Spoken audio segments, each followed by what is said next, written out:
나의 주 예수 그리스도라는 제목으로 우리 잠시 말씀을 전하도록 하겠습니다. 제가 예전에 어떤 성도분과 이제 집사님이세요. 교회를 다닌 지 한 10여 년, 이게 10년이 좀 넘으신 분인데 이렇게 양육 훈련을 하는데 나눔을 하게 됐습니다. 집사님 어떻게 예수를 믿게 되셨습니까? 그러자 이분이 뭐 그 긴 얘기를 다 할 수는 없잖아요. 그래서 줄여서 말씀하시는데 장사를 시작해서 직장을 다니다가 장사를 시작했는데 처음엔 잘 되다가 망해버리는 거예요.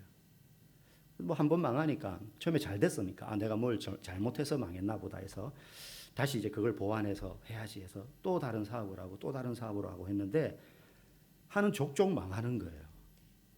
하는 족족 망하는 거예요. 뭐 사업이 안 되고 하니까 또 몸이 아픈 거죠. 그래서 너무너무 괴롭고 힘들어서 좀 살아보려고 정말로 죽을 것 같아서 이제 살아보려고 그냥 온갖 방법 다 해봐도 이리 뛰고 저리 뛰고 그렇게 해봐도 안 되던 그런 찰나에 평소 자기만 보면 내가 널 위해 기도하고 있다. 넌 교회 꼭 가야 된다. 그렇게 얘기해 주던 이제 고향 형님 생각이 난 거예요. 친형은 아니고 동네 이제 아는 형님이죠. 불현듯 그분 말이 생각이 나서 교회나 가볼까? 그렇게 해서 그냥 집 가까이 있는 교회를 나갔대요. 그렇게 해서 이제 교회를 다니게 되셨다는 겁니다. 제가 물었습니다. 그래서 살아나셨나요? 죽을 것 같아가지고 그냥 교회나 가볼까 해서 간 건데 그래서 살아나셨습니까?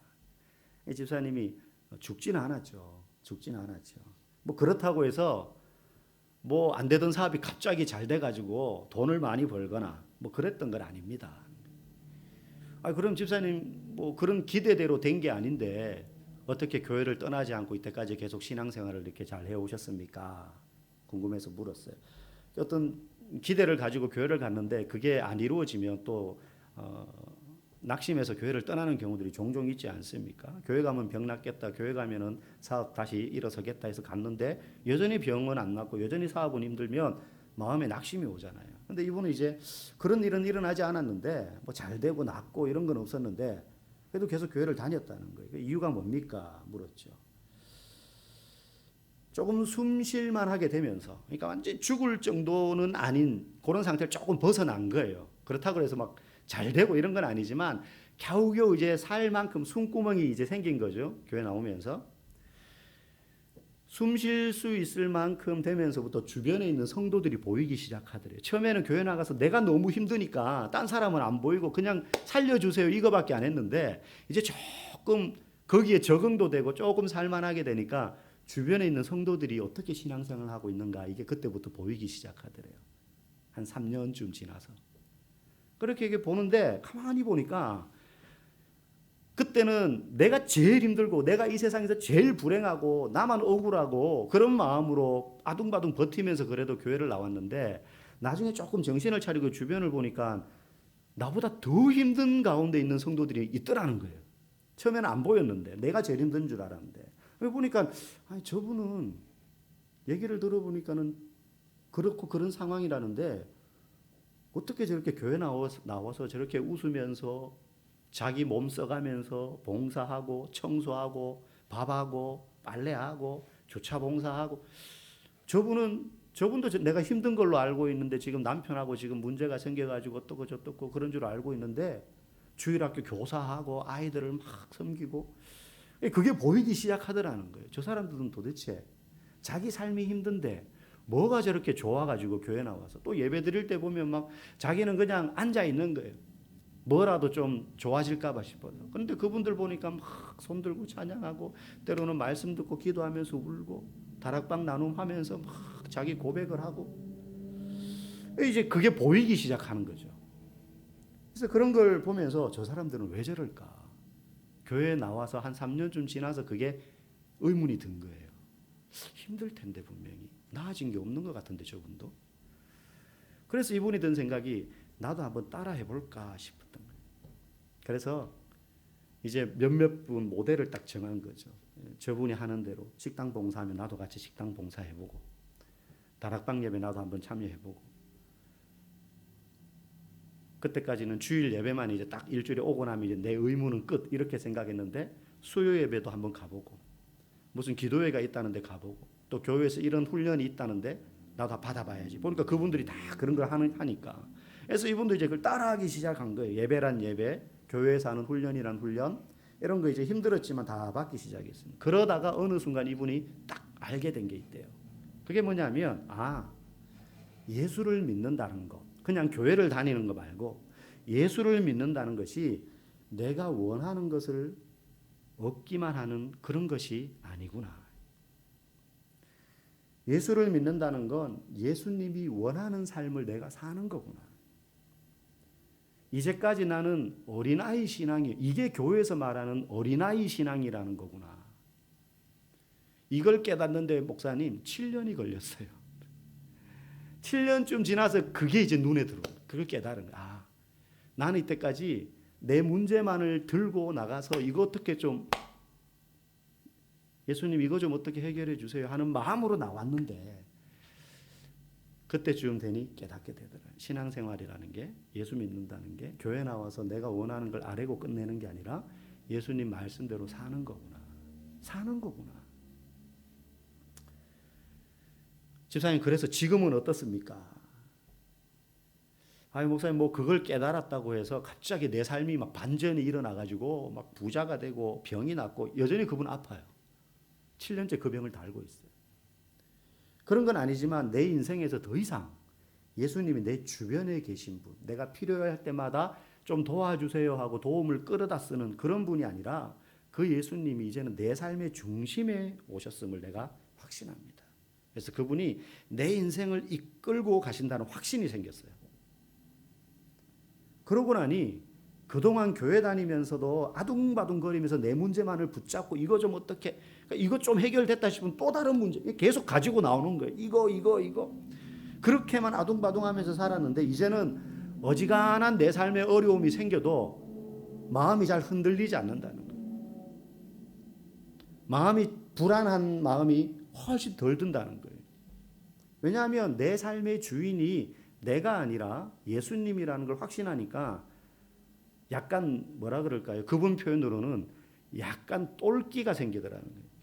잘 되든 망하든 예수님 책임이니까 난 몰라요, 이런 마음. 좀 쉽게 말하면. 그래서 제가 그 얘기를 듣고, 집사님 그게 믿음이에요. 망하든 잘 되든 그거 다 예수님 때문입니다. 맡기고 던지고 사는 거, 그게 믿음이에요. 보이지 않는 길인데 발을 내딛는 거죠. 여러분, 예수 믿어서 성도가 이 땅에서 잘 되는 거 축복이고 은혜이고, 또 하나님이 모든 성도들이 그렇게 살기를 원하십니다. 저도 여러분들이 그랬으면 좋겠어요. 그러나 그것보다 더 우리가 먼저 누리고 구해야 될 축복이 뭐냐? 예수를 믿은 다음에 예수님이 어떤 분인지를 더 깊이 알아가서 그분이 원하는 삶을 내가 조금이라도 더 살아내는 거. 이게 예수 믿는 자가 진짜 누려야 될 제일 첫 번째 축복이라는 거죠. 그래서 오늘 바울은 골로새 교회 교인들에게 내가 이렇게 복음을 위해서 힘들게 수고하고 복음을 전하는 삶을 사는 이유는 2절에 보니까 하나님의 비밀인 그리스도를 깨닫게 하려 함이니, 내가 전하는 이 복음을 들은 사람들이 그리스도를 깨달았으면 좋겠다 하는 마음 때문에 내가 이렇게 애쓰고 수고한다라고 바울이 말해요. 그리스도가 어떤 분이신지 깨닫는 게 왜 중요하냐? 우리 3절 말씀 한번 읽어볼까요? 시작. 그 안에는 지혜와 지식의 모든 보화가 감추어져 있느니라. 아멘. 이게 무슨 말이냐? 예전에 여러분도 아마 그런 장난 한 번 좀 쳐보신 적이 있을 거예요. 설날이 되면 어린애부터 어른까지 다 모입니다. 그렇게 모이면 이제 세배하면 애들한테 세뱃돈을 줘요. 세뱃돈을 주는데 제가 이제 사촌들이 많아요. 제 동생들이. 근데 나이 차이가 많이 납니다. 꽤. 저하고 제 바로 밑에 사촌 동생이 저보다 8살 어리거든요. 그러니까 뭐 10몇 살 막 이렇게 차이 나는 애들도 있어요. 근데 걔들이 이제 다 결혼해서 애를 낳았으니까 저한테는 조카인데 완전 애기들 아닙니까 아직. 그러면 이제 저한테 세배하라고 그래요, 걔들이. 어른들한테 세배하고, 그래 안 해도 된다 하는데도 한다니까 뭐 교육적인 차원에서 그래 해봐 이러면서 이제 저도 세배를 받는 나이가 됐는데, 세배하면 세뱃돈을 줍니다. 그럼 애기니까 아직 돈에 대한 개념, 완전 애기는 아니기 때문에 약간 있을랑말랑해요.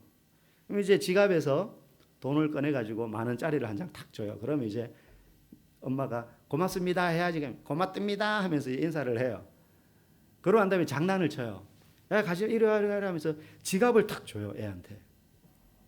그랬더니 얘가 손으로 지갑을 툭 치면서 그거 말고 그 안에 있는 거 이러는 거예요. 그거 말고 그 안에 있는 거. 그 엄마가 뭐라 그러니까 바보야 저걸 통째로 받아야지. 애가 아직 개념이 없는 거죠. 그 안에 든 이게 돈이라는 건 알겠는데 지갑은 그냥 지갑 이거 뭐 아무 쓸모 없잖아요 걔한테는. 그 안에 있는 거 그러는 거예요. 여러분 예수님 안에 모든 지식과 보화가 감춰져 있다는 말은 그런 거예요. 예수님을 얻으면 그 안에 있는 게 다 우리께 된다는 거예요. 근데 우리는 계속 예수님은 필요 없고 예수님 곧 10,000원짜리 한 장 지금 저한테 필요하거든요. 저한테 주세요. 제가 열심히 봉사했잖아요. 그러니까 지금 저한테 10만 원 필요합니다. 10만 원 좀 주세요. 이런다는 거예요. 왜 바울이 말하는 거예요? 아니 예수님을 깨닫는다는 건 그 안에 감추어진 지혜와 지식과 보화가 뭔지를 아는 거야. 바울이 지금 골로새 교인들한테 약간 답답한 마음에 이 얘기를 하는 겁니다. 그 안에 감추인 보화와 그 모든 지식이라는 건 이 땅에서의 부요함과 성공만을 의미하는 건 아니지 않습니까? 이 세상을 넘어서 영원한 세상. 우리가 지금 이 땅에 육신으로 살기 때문에 우리의 지식과 지혜는 한정적이고 우리 눈에 보이고 귀에 들리는 정보로만 판단하기 때문에 보이지 않는 세상의 영원한 찬란함과 아름다움과 그 영화로움이 어떤지 잘 모르기 때문에 인식을 못하지만 성경이 분명히 이야기한 것처럼 저 세상 속에 저 나라에 저 하나님 나라의 영원한 찬란한 영광과 보화가 그 안에 감추어져 있고 예수님을 깨닫는다는 건 그게 우리의 것이 된다는 것인데 우리는 그거는 됐고 지금 내 눈에 보이는 거 요거 필요해요 라고 해서는 예수님을 깨닫는 게 아니라는 거예요. 어떤 분은 이렇게 말합니다. 야 예수 믿으면 쌀이 나오냐 떡이 나오냐.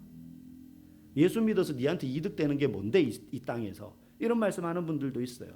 질문이 틀렸어요. 쌀이나 떡 얻어 먹으려고 예수 믿는 게 아니기 때문입니다. 우리는 쌀 얻어 먹고 떡 얻어 먹고 그러려고 예수 믿는 게 아니에요. 이 땅에서 내가 원하는 그런 삶을 누리기 위해서 예수 믿으려고 한다면 애초에 번지수가 틀렸어요. 처음에는 그런 마음으로 신앙생활을 할 수 있죠. 결핍이 있으니까 몸이 아파서 사업이 망해서 가족이 깨어져서 뭐 이런저런 취직을 해야 돼서 자녀가 입시를 앞두고 있어 여러 동기로 나오는 건 아무런 문제 없어요. 근데 그것만 붙들고 우리가 10년 20년 신앙생활을 한다면 예수님이 어떤 분인지 전혀 깨닫지 못하는 수박을 품에 안고도 수박 껍데기만 핥는 지갑을 주겠다고 하는데도 지갑을 손으로 쳐버리는 그런 신앙생활을 하는 거랑 마찬가지라는 거예요.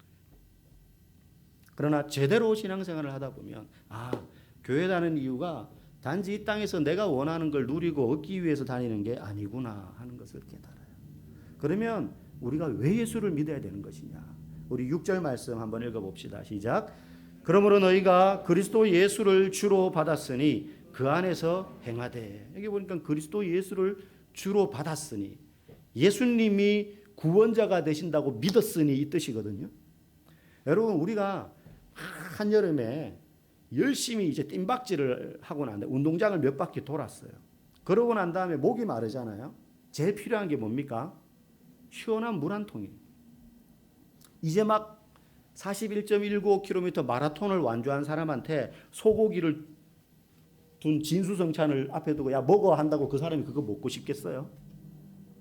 목구멍이 찢어질 지경인데 갈증이 나서 진짜 그 사람이 간절히 원하는 거 정말로 필요로 하는 건 그냥 물 한 병이 물 한 병. 진수성찬 필요 없어요. 그처럼 우리가 이 땅을 살면서 정말로 필요로 하고 갈망해야 될 우리에게 정말 필요로 하는 그런 대상이 있는데 그것은 예수 그리스도예요. 예수 그리스도.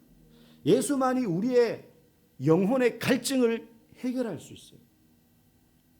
그런데 많은 그리스도인들이 예수를 믿는다고 하면서도 예수님을 가장 원하지 않고 다른 것을 원해요.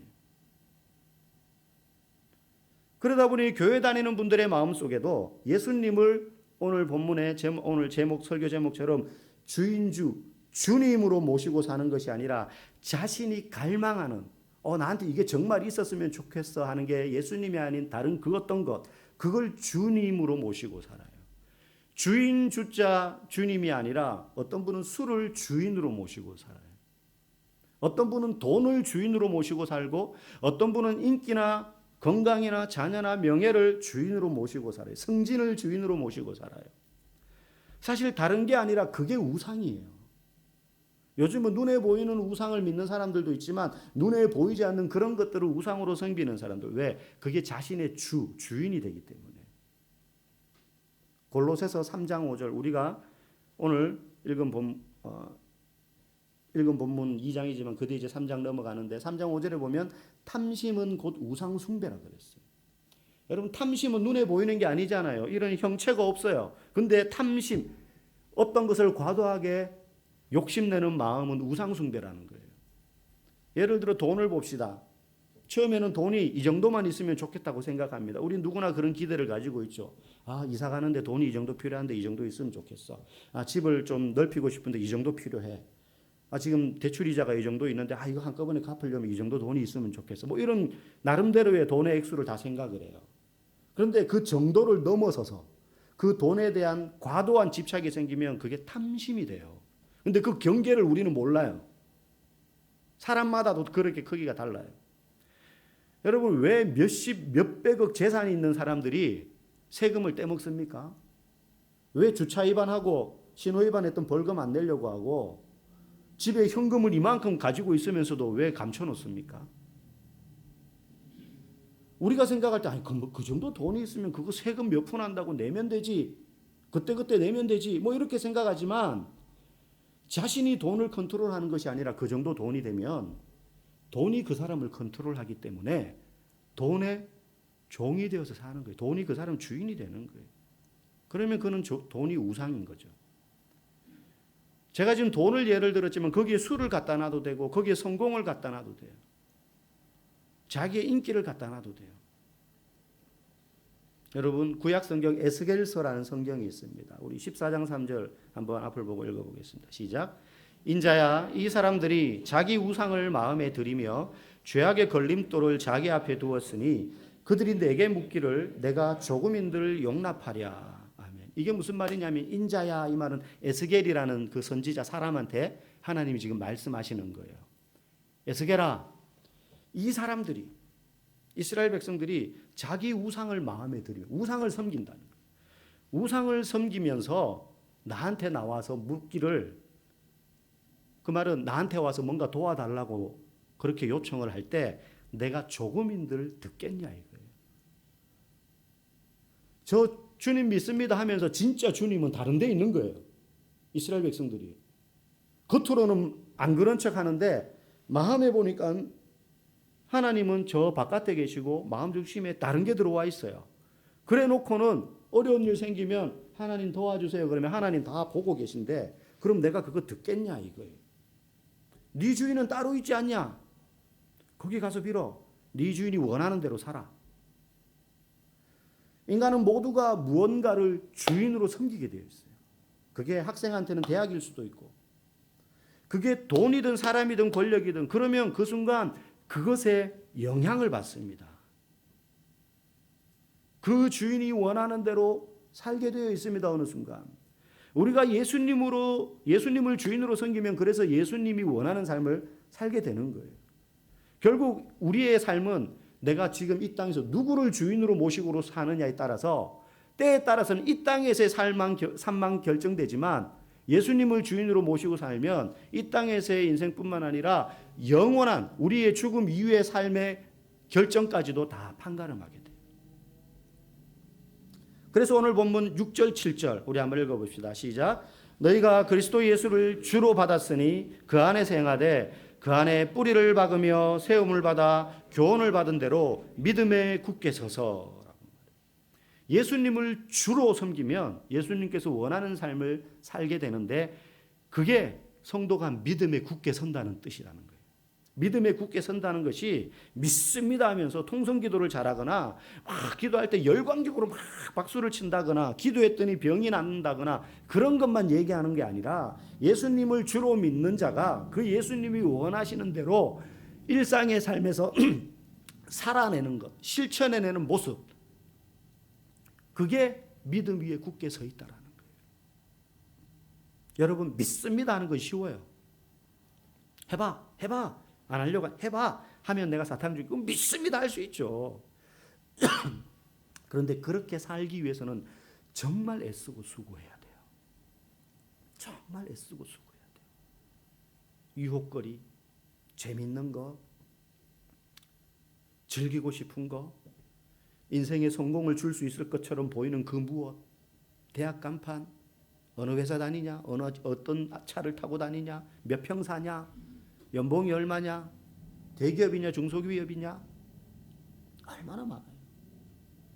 그런데 그런 가운데에서 말씀대로 살아내려는 삶,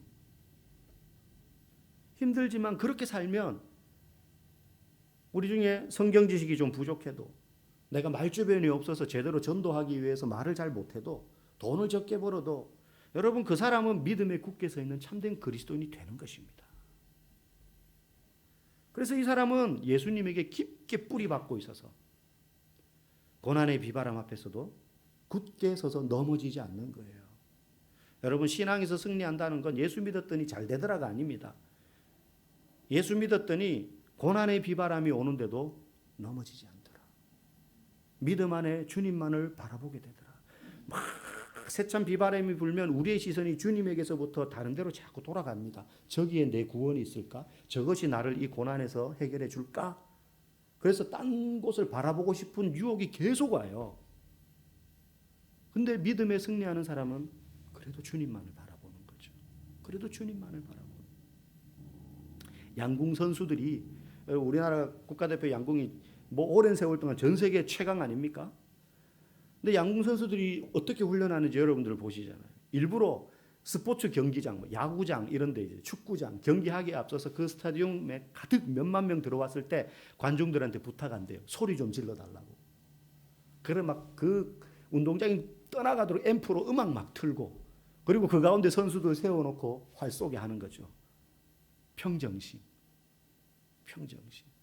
그리고는 막 벼랑 같은데 등산해서 산꼭대기에 올라가가지고 이 앞이 벼랑인데 벼랑 끝에 서가지고 관역이 건너편에 있어요.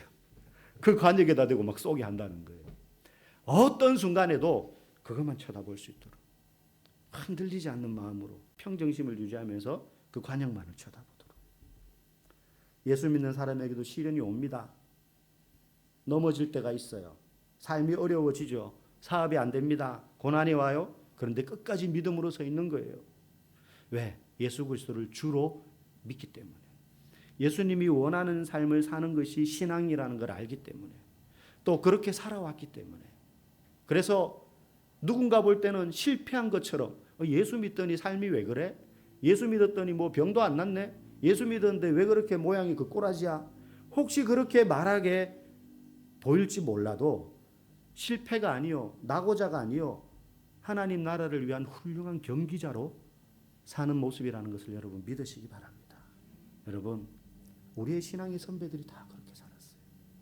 우리의 신앙의 선배들이 그런 믿음의 경주 가운데 넘어지고 깨지고 힘든데 가는 거예요. 그만해. 여기서 멈추면 너 편하게 살 수 있잖아.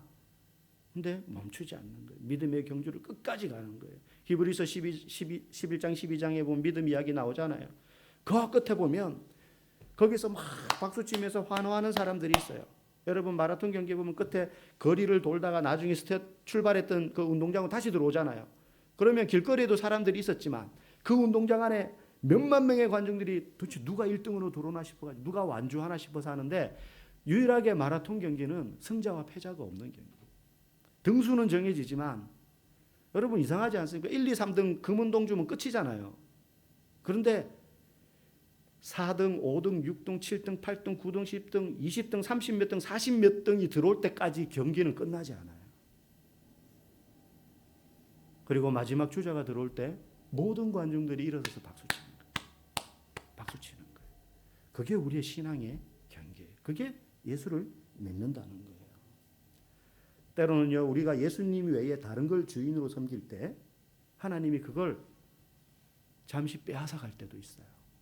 건강을 주인으로 섬길 때 건강을 빼앗아 가는 경우도 있어요. 그렇다고 아프다고 다 그렇다는 게 아니라, 때로는 돈을 주인으로 섬기면 하나님이 그 돈을 잠시 감출 수도 있어요. 자녀가 그런 대상이 될 수도 있어요. 대학을 우상으로 섬겼는데 대학 실패해요. 여러분 그게 누가 볼 때는 너 예수 믿더니 오히려 벌 받았네, 그러지만 그건 형벌이 아니라 하나님의 또 다른 사랑의 표현이에요. 여러분 아브라함이라는 사람 보세요. 아브라함에게는 오직 하나님밖에 없었는데 이삭이라는 아들이 생기면서 균열이 생깁니다. 얼마나 간절히 바랬던 아들입니까? 100살에 얻은 아들이에요. 눈에 넣어도 아프지 않을 생명이에요. 그런데 하나님께서 그 귀한 자식을 하나님이 주셔놓고 네 사랑하는 네 독자 이삭을 내게 바쳐라 그래요. 어느 날 바치래요. 하나님은 애초에 아브라함에게 많은 민족의 조상이 되게 하겠다는 약속을 하셨어요. 아브라함은 그 약속 믿고 자기 고향을 떠나서 낯선 땅으로 왔어요. 오랜 세월을 그 약속을 믿고 기다려왔는데 그 약속이 한 달, 두 달도 아니라 1년, 10년이 지나도 이루어질 기미가 안 보여요. 그런데 어느 순간 아브라함의 마음속에 먼 미래에 나를 통해서 수많은 큰 민족을 이루게 될 거야라는 보이지 않는 하나님의 약속보다 지금 당장 내 아들 하나 얻는 것이 중요하게 여겨지는 거예요. 여러분 우리도 신앙생활 하는데 이 땅에서 목사님 아무리 앞에서 그렇게 말해도 보이지 않을 언제 다가올지 모를 미래의 천국보다 지금 이 세상에서의 필요가 더 중요하다고 생각할 때 여러분 있지 않습니까? 결국 아들을 얻고 나서 아브라함에게는 하나님보다 아들이 더 중요한 존재가 되었어요. 아들에 대한 애정이 숭배로 변합니다. 그전까지는 삶의 모든 의미가 하나님께 달려 있었고 아무것도 없으니까 하나님만 바라보고 살았는데 이제는 이삭을 사랑하고 자기 아들 이삭이 그의 삶의 의미가 되었어요. 그래서 아들이 잘 되는 쪽으로 인생의 초점을 맞추어요. 이제는 아브라함에게 하나님이 아브라함아 너는 누구를 가장 사랑하니? 네 아들이냐 나냐? 이렇게 묻기만 해서는 아브라함의 진짜 주인이 누군지 아브라함도 모르는 상태가 되어버렸어요. 왜? 아들이 그만큼 소중해졌어요. 그래서 하나님이 아브라함에게 네 아들을 내게 바쳐라는 정도의 명령이 아니면 아브라함 자신조차도 자신의 주가 누구인지 헷갈리게 되었어요. 그만큼 하나님으로부터 멀어진 거예요. 그가 아들을 얻기 전에는 그토록 믿음으로 하나님 앞에 순종했는데 그렇게 간절히 구하던 아들을 얻고 나니 하나님보다 아들을 더 따르는 사람이 되어버린 거예요. 하나님은 그걸 아셨지만 아브라함은 몰랐어요. 그래서 아브라함은 시험을 통해서 네 아들을 내게 바쳐라는 이 시험을 통해서 아브라함이 깨닫기를 원한 거예요. 주님, 아들 없이는 못 살 것 같았는데 이제 주님께서 저를 아들 없는 삶으로 부르시는군요. 알겠습니다. 이제 주님만 계시다면 그거 다 없어도 됩니다. 이걸 깨닫도록 그 시험을 하신 거예요. 어떤 분은 그래도 하나님의 방법이 너무 심하다. 어떻게 자식을 바치라고 하냐? 라고 생각하는 사람들도 있을 수 있어요. 하지만 여러분 잘 들으셔야 돼요. 아브라함에게 네 아들, 네 사랑하는 독자 그 이삭을 바치라고 하신 하나님은 자신이 가장 사랑하는 독자이신 아들 예수님을 저와 여러분들을 위해서 바치신 분이에요. 아브라함에게 너의 진짜 주가 이삭이 아닌 하나님이라는 것을 가르치기 위해서 그렇게 시험하신 거라면 우리에게는 하나님께서 그 누구보다도 우리를 가장 사랑하신다는 사실을 알려주기 위해서 자기 아들을 바치신 거예요. 이삭은 순종함으로 아버지가 자신을 그 제단 위에 올려놓을 때까지 저항하지 않았어요. 그러나 죽으려고 하는 결정적인 순간에 죽임을 당하지 않도록 하나님이 막으셨고 따로 제물로 바칠 짐승까지 준비를 해놓으셨어요. 염소를 준비해 놓으셨어요. 하지만 예수님은 십자가에서 아무런 저항도 하지 않으셨을 뿐만 아니라 그 아들 예수님이 죽을 때까지 하나님은 그의 죽음을 막기 위해서 어떤 일도 하지 않으셨어요. 죽도록 내버려뒀어요. 죽기 직전에 잠깐 그 정도까지만 하면 됐어. 고통 많이 당했으니까 이제 충분해. 그러지 않으셨어요. 염소도 준비하지 않으셨어요. 왜냐하면 그 아들이 그 예수님이 우리를 위한 마지막 희생 제물이기 때문에 그래요. 누구보다도 하나님의 마음이 찢어지고 고통스러웠을 거예요. 하지만 표현할 수 없는 그 사랑과 은혜 때문에 오늘 우리가 예수 그리스도를 주로 섬길 수 있게 되었습니다.